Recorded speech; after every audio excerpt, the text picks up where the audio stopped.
Hi, Scott Senner here with Interlink Mortgage Cabin Financing. And today's topic deals with the question of what happens when a couple gets divorced and there's a house involved and the judge awards that home to one person or the other. Can the other person purchase a cabin later on? So let's just use the example of, say, Tom and Mary live in Plano and they get a divorce. Both of them are currently on the loan on their primary residence. Judge awards the home to Mary, and Tom leaves, but the loan is still in both of their names. So can Tom 6 months later buy a cabin, even though his name is still on that mortgage? The answer in most cases is still yes.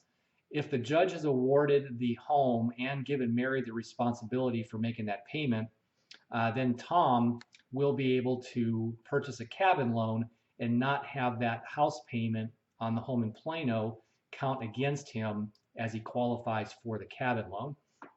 Now, the exception to that, unfortunately, is if Mary, for some reason, is not able to maintain the payments on that loan, that could still possibly hurt Tom's credit, because just because the judge has given Mary the responsibility of making that payment and told Tom he doesn't have to make it anymore, until Mary refinances that home or sells it, Tom still is actually on that loan, where it could affect his credit score.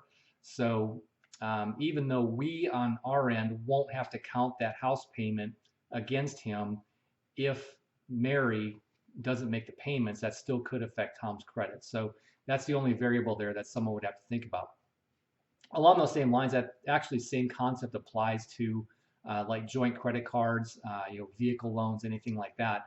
Even though the judge may award one asset or another to one party and take the other person, takes their responsibility away from making that payment, it doesn't necessarily change what's going to happen to their credit if the other spouse stops making the payments. So anyway, something to think about.